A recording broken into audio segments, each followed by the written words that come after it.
सब कुछ कानून के ऊपर छोड़कर क्यों गायब हो जाते हैं भारतीय। नमस्कार दोस्तों, आप सभी जानते हैं जिस तरीके से बॉलीवुड एक अहम भूमिका निभाता है समाज के निर्माण में, और वहीं आज ओटीटी प्लेटफॉर्म्स के माध्यम से जिस तरीके की वेब सीरीज समाज के अंदर परोसी जा रही हैं, निश्चित ही आने वाले समय के अंदर ये बहुत बड़ा संकट का कारण बनती चली जा रही हैं। नमो नमो फाउंडेशन के एक कार्यक्रम में गुरुग्राम में आए इंद्रेश जी, जो कि वरिष्ठ प्रचारक भी हैं, उन्होंने कहा कि भारतीय अपनी जिम्मेदारी अगर परिवार कुटुंब प्रबोधन के माध्यम से निभाएंगे तो निश्चित ही बॉलीवुड जैसी जो भी सीरीज हैं वो समाज के अंदर इतनी प्रचलित नहीं होंगी। और उन्होंने कहा कि बॉलीवुड खुद भी उनको दोबारा नहीं देखता है, ये केवल और केवल एंटरटेनमेंट के लिए बना दी जाती हैं, लेकिन चूंकि हमारे परिवारों के संस्कारों की कमी है उसमें, इसलिए ये दिक्कतें आती हैं कि हमारा समाज इनको देखकर ऐसा काम करने की कोशिश करता है। आइए सुनते हैं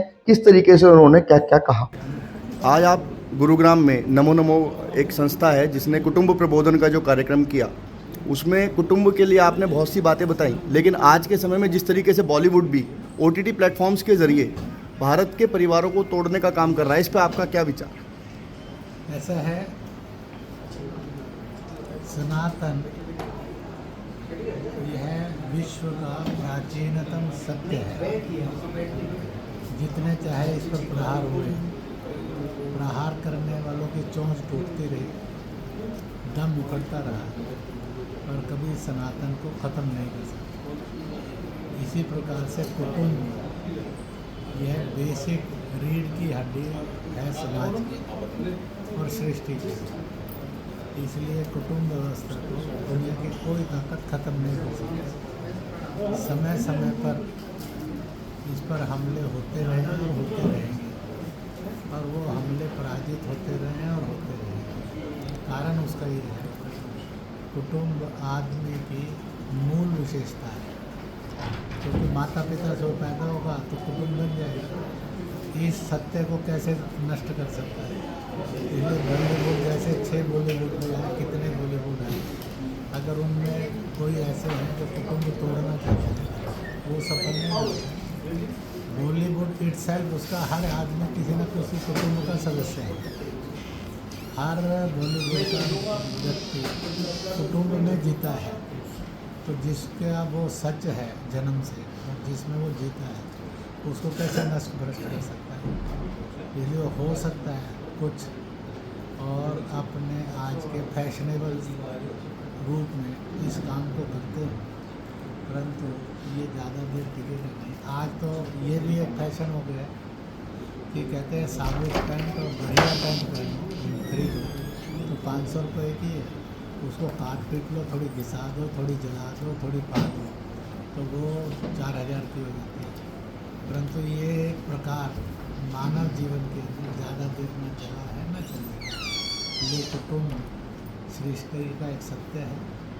कोई भी मनुष्य बिना कुटुंब के हो नहीं सकता, इसलिए हर मनुष्य कुटुंब का हिस्सा है। भारत में और भारतीय संस्कृति में कुटुंब की जड़ें बहुत गहरी हैं। कुछ संस्कृतियाँ और सभ्यता ऐसी हैं जिनमें कुटुंब की जड़ें उतनी मजबूत नहीं है जो होनी चाहिए।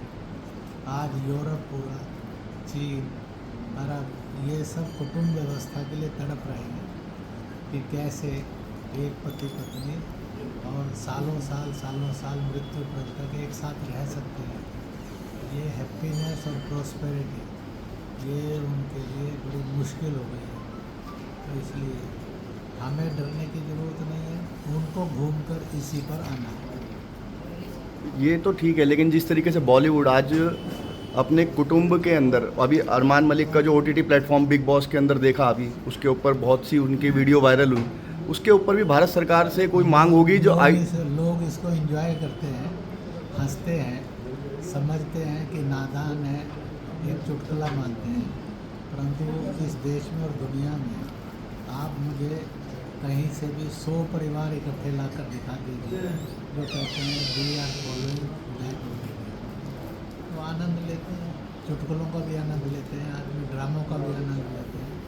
इसलिए बॉलीवुड एक सुंदर ड्रामा जगत है, लोग उसका भी आनंद लेते हैं, परंतु उसको फॉलो करेंगे तो दुनिया में अपराध आ जाएगा। इसलिए बॉलीवुड के लोग लोग स्वयं बॉलीवुड को फॉलो नहीं करते जिंदगी में। It is the reality of their life. जो आजकल के बच्चे नशा की तरफ जा रहे हैं, तो उसके बारे में क्या कहना चाहते हैं? नशा के बारे में हमारा कहना है कि परिवार ने अपने परिवार से ही इसकी शुरुआत करनी चाहिए। बच्चा भक्ति के नशे में जाए, प्रेम के नशे में जाए, वो समाज की सेवा के नशे में जाए, वह समाज के अंदर सद्भाव पैदा करने को जाए, ना कि नशीले पदार्थों का लोभ है।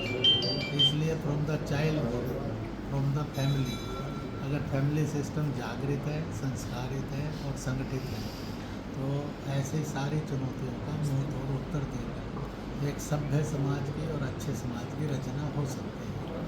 इसलिए अगर आप जन्मजात हो उस नशे के लिए, उसके मन में बल्कि वो भक्ति के लिए नशा है, प्रेम के लिए नशा है, तो आप देखेंगे कि एक बहुत बड़ी क्रांति होगी। नशे की बर्बादी से मुक्त होगा और समाज बढ़ेगा। एक बात आपको और बता दूँ, दुनिया के अंदर जितने गीत संगीत हैं वो वासनाएं भड़काते हैं। केवल भारतीय गीत संगीत ही है जो आदमी की वासनाओं का नियंत्रण करके उसके अंदर सद्प्रवृत्तियों को, प्रेम, सच्चे प्रेम को जागृत करते हैं।